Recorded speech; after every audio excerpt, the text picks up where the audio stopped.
Assalamualaikum warahmatullahi wabarakatuh semuanya. Apa kabar?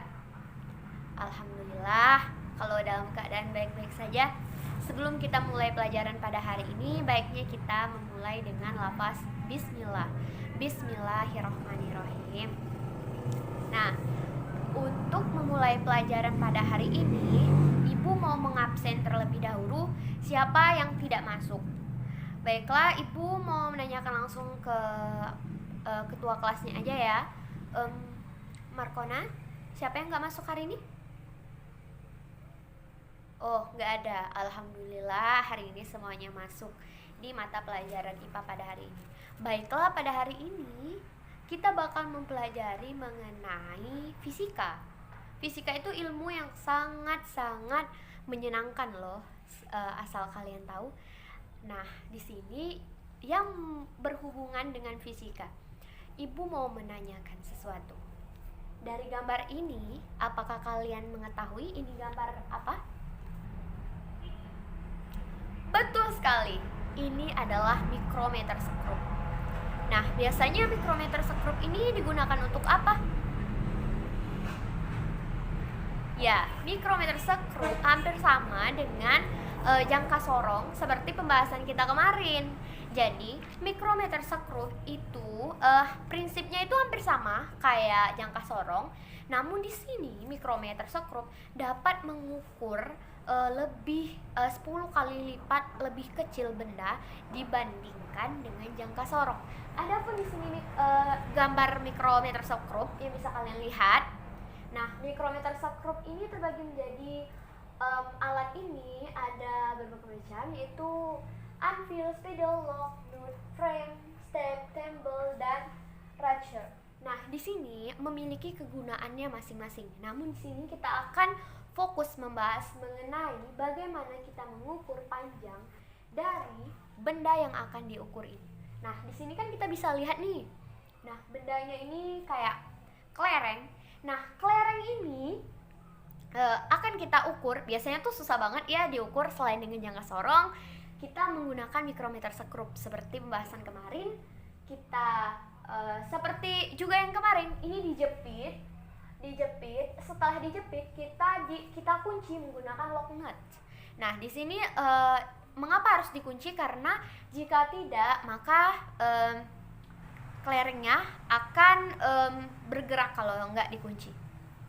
Nah, di sini setelah dikunci barulah kita melihat kerapatannya. Kita lihat kerapatannya. Di sini ini diputar, tumbler ini diputar, sedangkan di sini Stephen ini tetap pada horizontal. Jadi dia tetap lurus dan tidak berputar seperti tumbler di sini. Nah, setelah kita mengetahui mikrometer sekrup, Ibu mau menanyakan pada kalian,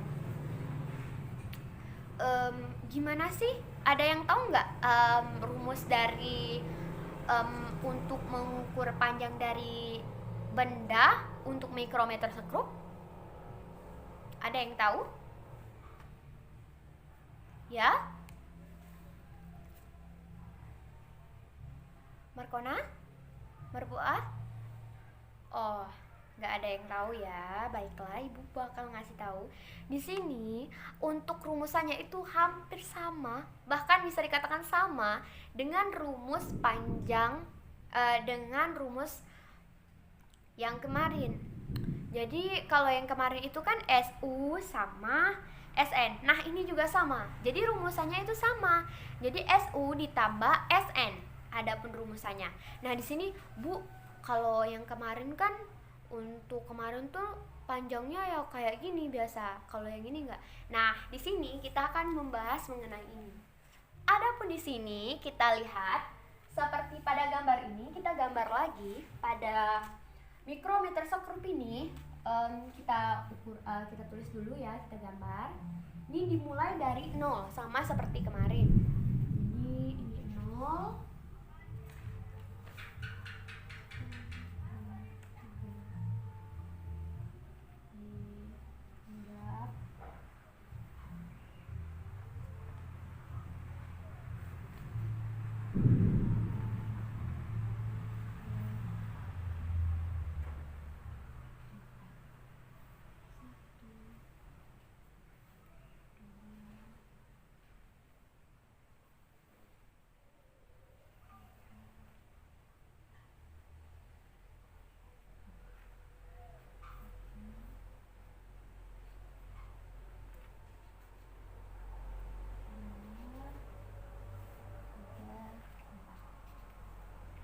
di sini dia sama kayak kemarin untuk bagian. Nah, di sini kan ini ada terbagi menjadi dua di bagian ini. Nah, seperti yang Ibu katakan, ini skala horizontal. Jadi skala horizontal ini merupakan stephen.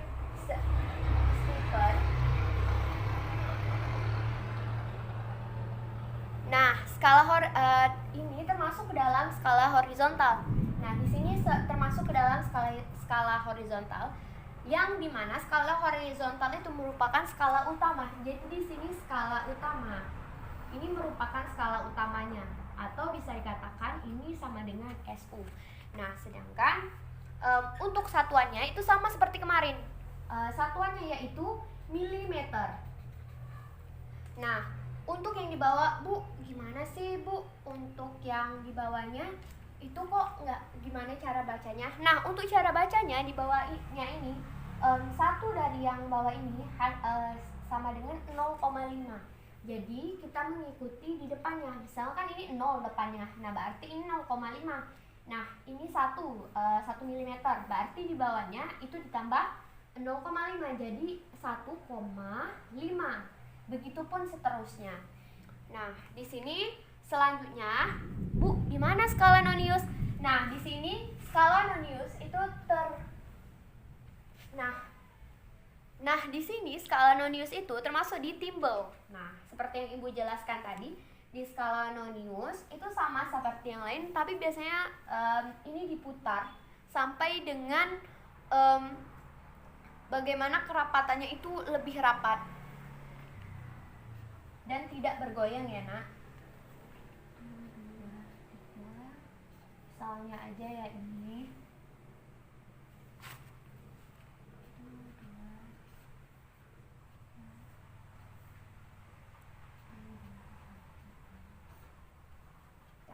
Permisalan ini 35, 30, 20. Nah, di sini sama seperti yang tadi kita diukur. Sedangkan yang ini bagaimana, Bu? Ini bagaimana, Bu, cara yang di bawahnya? Nah, sedangkan yang ini dihitungnya itu ke bawah itu tetap satuannya 1. Berbeda dengan yang skala horizontalnya ini. Ini tetap 35, 34, 33, 32, 31, 30. Nah, seperti itu seterusnya. Nah, adapun satuannya itu kita menggunakan satuan cm.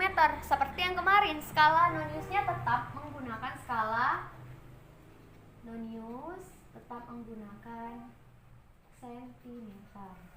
Satuannya cm tetap ya, Nak. Nah, setelah itu bagaimana cara mengukurnya? Setelah kita himpit benda tersebut, nah kita bisa melihat garis yang berhimpit dengan skala horizontal, yang berhimpit, yang sejajar dengan skala horizontal. Jadi skala horizontal yang mana yang paling berhimpit dari skala Nonius ini? Yang berhimpit dengan skala utama. Nah, kita bisa lihat di sini. Nah, di sini kan 25 ini berhimpit dengan skala horizontalnya. Jadi skala Nonius daripada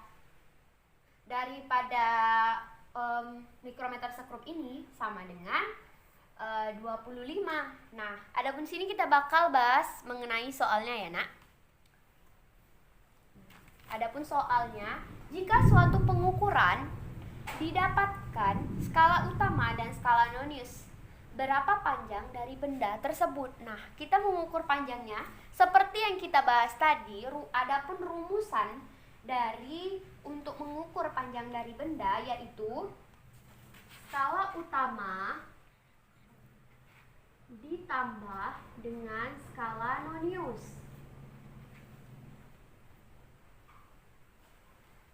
Nah, di sini kita bisa lihat ya dari mikrometer sekrup ini yang mana skala utama dan skala Nonius.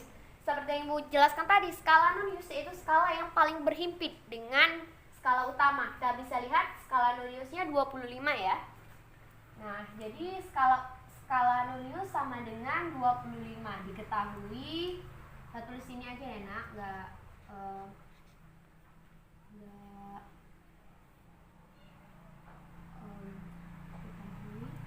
skala nonius sama dengan 25 cm. Nah, sedangkan kita melihat skala utamanya.